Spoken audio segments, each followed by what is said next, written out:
کہا کہ سرکار صلی اللہ علیہ وسلم نے ایک دفعہ صحابہ کرام سے فرمایا کہ میرے پیچھے سورہ فاتحہ کے علاوہ اور کچھ نہ پڑھو، تو اس سے معلوم ہوا کہ سورہ فاتحہ پڑھنی چاہیے پیچھے۔ دیکھیں روایات سب مختلف ہوتی ہیں۔ ایک روایت میں جیسے مصنف ابن ابی شیبہ میں لکھا ہوا ہے کہ نبی کریم صلی اللہ علیہ وسلم کی حدیث پاک موجود ہے کہ امام کی قراءت مقتدی کے لیے بھی قراءت ہے۔ جب اس طرح کی دو احادیث مبارکہ مل جاتی ہیں جن میں باہم ٹکراؤ سا محسوس ہوتا ہے، اس وقت پھر دلائل کی کثرت دیکھی جاتی ہے اور قوت و ضعف دیکھا جاتا ہے۔ جس طرف دلائل کم ہوتے ہیں اور یا دلیل میں ضعف ہوتا ہے تو پھر اس کو چھوڑ کے دوسرے کو اختیار کیا جاتا ہے۔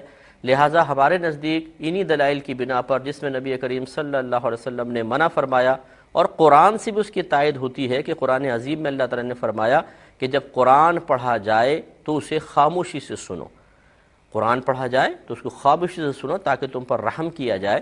تو اب یہ عام حکم ہے کہ قرآن جب پڑھا جائے تو خاموشی سے سنو، تو اس کا مطلب ہے جہری نمازوں کا حکم تو آپ اس سے آرام سے نکال سکتے ہیں کہ جب امام جہر سے قرات کر رہا ہے تو بالکل ہمیں خاموشی سے سننے کا حکم ہے، تو یہ قرآن کی نص صریح سے ثابت ہے۔ اس کے مقابل اگر حدیث آ بھی جائے گی تو یقینی سی بات ہے کہ دلیل قوی تو قرآن ہے۔ اب رہا سری نمازیں، تو سری نمازوں کے لیے پھر ایک حدیث پاک موجود ہے کہ سرکار نے ارشاد فرمایا کہ امام کی قرات مقتدی کی بھی قرات ہے۔ اب اگر کہیں آیا بھی ہو کہ نبی کریم نے فرمایا کہ امام کے پیچھے سورہ فاتحہ پڑھو، تو پھر جہاں میں نے آپ کو پہلے بتایا تھا جہاں ممانعت ہوتی ہے، جہاں منع کیا جاتا ہے، اس کو فوقیت ہوتی ہے، کیونکہ اس کا خلاف کرنے میں گناہ کا پہلو ہو سکتا ہے۔ لہٰذا پھر یوں کہا جاتا ہے کہ جو سرکار نے فرمایا کہ امام کے پیچھے کچھ نہ پڑھو، یہ گویا کہ پہلے والی حدیث کی ناسخ ہو گئی۔ یعنی اس طرح ان دونوں کو ملاتے ہیں، ایسے نہیں کہ ایک حدیث غلط ایک صحیح ہے، بلکہ کوشش کرتے ہیں کہ دونوں کے مفہوم اور معانی پر عمل ہو جائے۔ لہٰذا یہ کہا جا سکتا ہے کہ اول شروع میں سرکار نے پڑھنے کی اجازت دی اور بعد میں اس کو منع کر دیا گیا۔ تو اب بہرحال فقہ حنفی کے مطابق اور بکثرت دلائل کے مطابق امام کے پیچھے چاہے امام کوئی سی بھی نماز پڑھا رہا ہو، فجر، ظہر، عصر، مغرب، عشاء، جمعہ، عیدین، مقتدی نہ سورہ فاتحہ پڑھے گا اور نہ کوئی اس کے ساتھ مزید سورت ملائے گا، یعنی قراءت کرنا منع ہے، باقی جو تسبیحات وغیرہ ہیں وہ مجھے آپ حدیث ہے لا صلاۃ الا بفاتحۃ الکتاب، فاتحہ کے بغیر کوئی نماز نہیں ہے۔ آپ مجھے وہ نماز بتاؤ جس میں فاتحہ نہیں ہے۔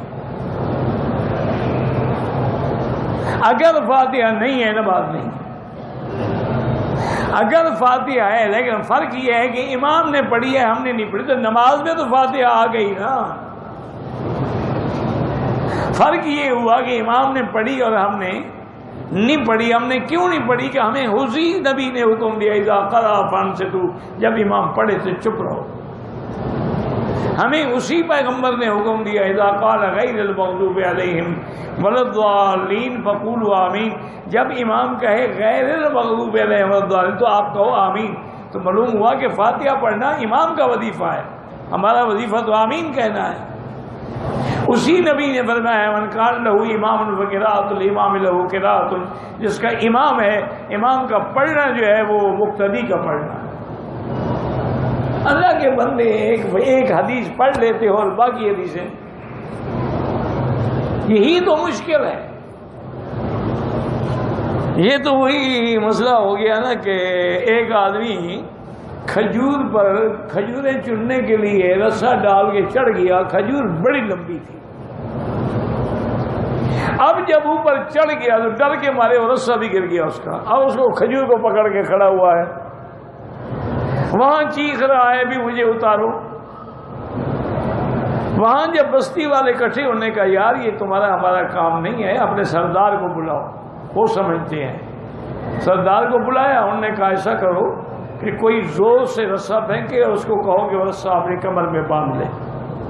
کسی نے رسا پھینکا، اس نے باندھنے لگا، اب کھینچو، کھینچا تو گردن ٹوٹ گئی اس کی۔ انہوں نے کہا سردار صاحب اچھا تم نے عمل کیا۔ انہوں نے کہا یار ایسے کئی دفعہ ہم نے کنویں سے لوگ نکالے ہیں۔ تو اس نے کنویں کی گہرائی اور اس کی اونچائی میں فرق نہیں کیا۔ یہی تمہارا حال ہے کہ ایک حدیث پڑھنے کے بعد دوسری حدیث کو پڑھتے ہی نہیں ہو، غور ہی نہیں کرتے۔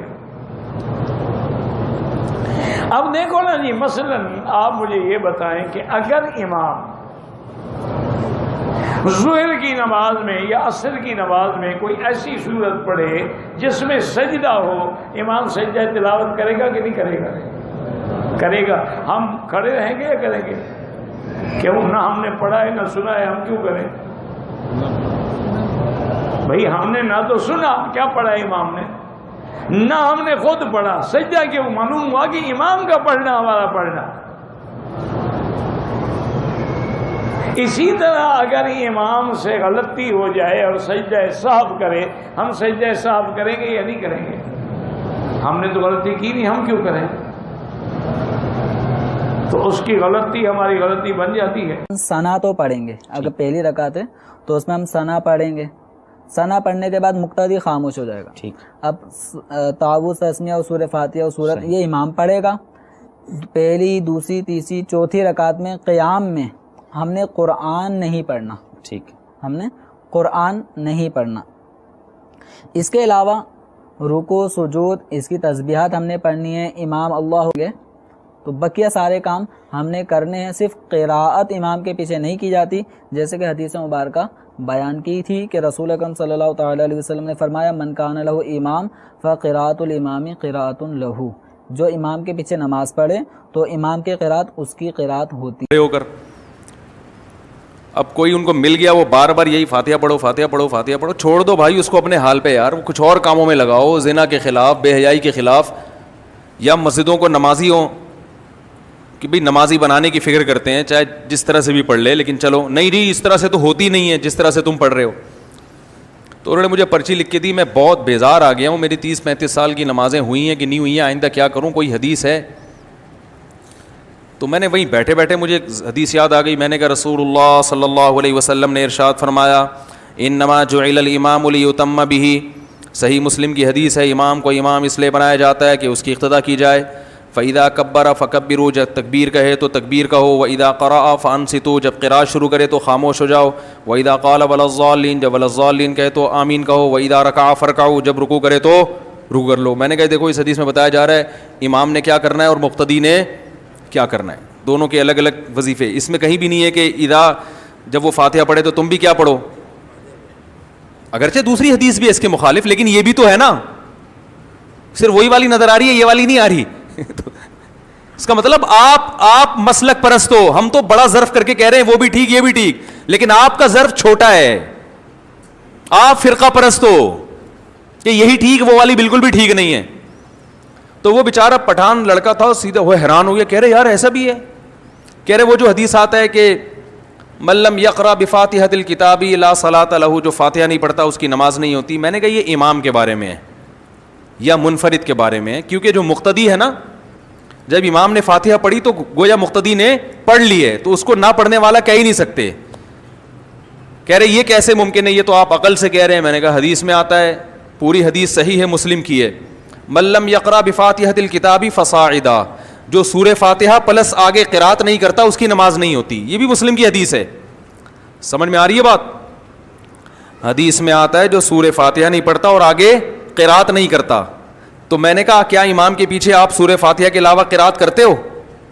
کہنے لگے اس کا تو کوئی بھی قائل نہیں ہے۔ میں نے کہا اس سے پتہ چلتا ہے کہ جیسے یہاں آ رہا ہے نا کہ فاتحہ پلس قرات ضروری ہے، تو اس سے مراد امام اور منفرد، تو جس حدیث میں فاتحہ کا ہے اس سے بھی مراد کیا ہے، امام یا منفرد، مقتدی کی خود بخود ہو رہی ہے۔